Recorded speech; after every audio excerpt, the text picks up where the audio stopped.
So, your seat good? Get the mirrors all adjusted, you can see everything okay? Just stay off the freeways, all right? I don't want you going out on those yet. Just leave your phone in your purse. I don't want you texting, okay? Daddy, okay.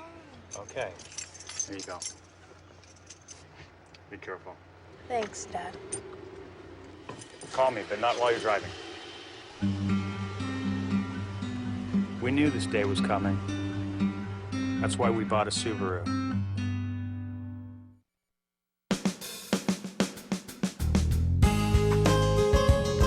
Good morning. Welcome to Radio Friends on this Wednesday, September the 10th. We got Melanie Knocke with us, Columbia Public Schools Planetarium, one interesting lady.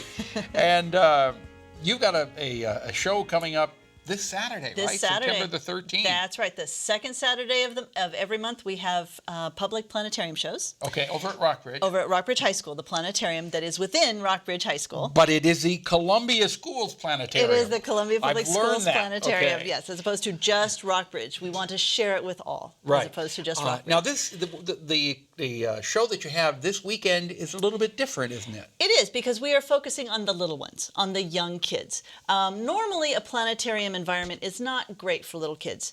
You get in there, it's very dark, and it lasts for a while, and sometimes there are loud noises as dinosaurs roll or as you zoom through a galaxy, and it's a little intense for little ones. And so we usually don't encourage little ones to come. However, little ones are very curious, and so we have developed a program specifically for little ones and their parents, of course. And so with this program, Wonders of the Night Sky, which is at 2 o'clock this Saturday, 2 o'clock in the afternoon. 2 o'clock in the afternoon. So you don't think it's not at 2 o'clock in the morning? No. This Even is though you're little doing ones. Wonders of the Night Sky. That's true. That's true. No, we start out by painting the sky. When you get kids in the dome, it's a very unusual setting anyway, and they're a little nervous. So we want to put them at ease, and so we play a game. We talk about what the star ball is. We talk about what they're seeing. And we say that, okay, what did you see outside? You saw the sun. Well, did you know that if you could magically turn off the sun, you would see stars? Because there are stars out there all the time. It's just the sun is so bright. And I remember when I learned that, and I think it was in the first grade. 'Cause you always think as a kid that the stars only come out at night. You That's right. You don't realize they're there all the time, but you just can't see them because the sun's so bright. That's right. And so that's what we tell the kids. And so we ask them if they want to help us prove that. And so we ask them to take a magic paintbrush, and then we paint the sky dark. Well, and then we use some planetarium magic. And so instead of painting the sky dark, they paint it green. And then we ask them to do it again, and they paint it red. And then we ask them to do it again, and they paint it blue. And by the time we finally get it dark and they can see stars, they are so excited that they can see stars. They don't realize they're sitting in the dark. And so you've got their attention. They have participated. They've painted the sky dark. And then we start talking about the constellations that we can see in the night sky. And we do a brief constellation tour, because the whole idea of this show is to keep them interested. And, 3 and 4-year-olds don't have a very large attention span. Right. So we keep it brief. We point out a couple of constellations that they will be able to see tonight or on Saturday. And then we take an imaginary tour through the solar system. We get on an imaginary rocket and we launch up, and we use the special effects of the planetarium to whirl around to various planets in our solar system. Now, for this show, we use the classic version of the planetarium, in that we do not use the full dome projection system, which has a tendency to overwhelm the kids. Instead, we use the classic, using the Kodak projectors that are 30 years old. But we have new slides in them, and we've got them programmed in so that they are able to see one thing at a time, and we focus it, we direct it. This show is also different in that it's live. So I am talking to the kids, and if they have questions, Oh, you can answer the them. questions right then. I can answer the questions. If they are starting to get a little antsy, we move on.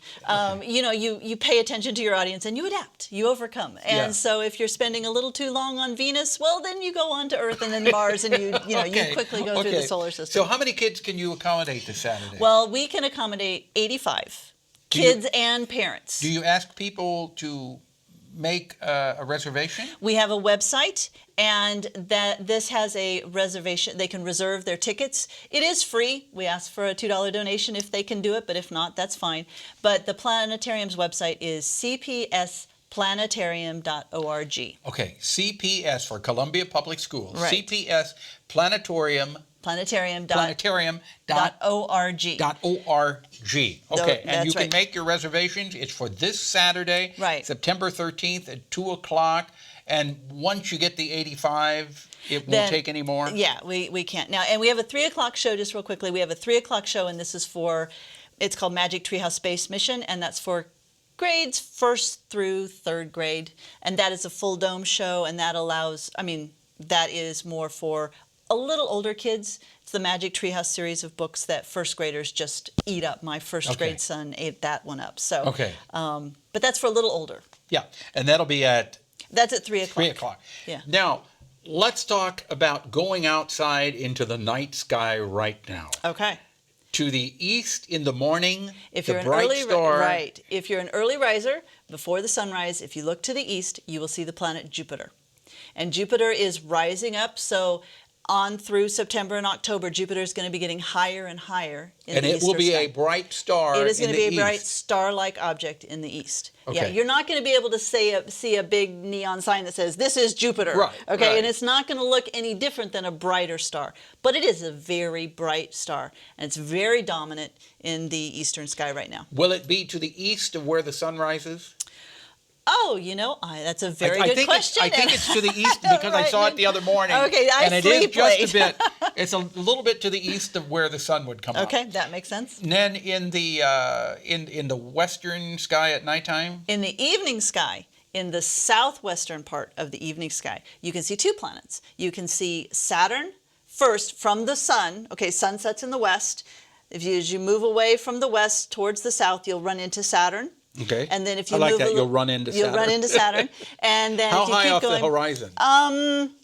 Couple of fists, maybe 3 fists. And you the will horizon. know that because it's a bright star. It's a bright star like it's not going to be as bright as Jupiter, but it is the brightest in that area. Okay. And not too far away from it is the planet Mars. And Mars it'll be to the left of Saturn. It's going to be red in color. Okay. And so that makes it a little different. And this will be right at twilight. Can you see it right after the sun goes down? No, you need to wait about 20, 30 minutes after the sun goes down. Okay. You can see it not when it's totally dark, but by the time it's fairly dark. All you right. can see it. Melanie, thank you so much for coming out here today. I enjoy talking with you. Columbia Public Schools Planetarium. This coming Saturday, you got a show at 2 o'clock and 3 o'clock. That's right. Go to cpsplanetarium.org to make your reservations. It's free of charge, but everybody's invited. Thank you so much. Okay. All right, tomorrow, Talking Hearts Productions and the Fulton Bluegrass Festival and Barbecue. Our program directed by Travis McMillan, Reynolds Journalism Institute, audio Pat Akers from KVIA. Our flow director is Lowell Thomas, and our assistant producer and guest coordinator, Uncle James Mauser. Want to hear something or see something? Drop me an email, pepperp@missouri.edu.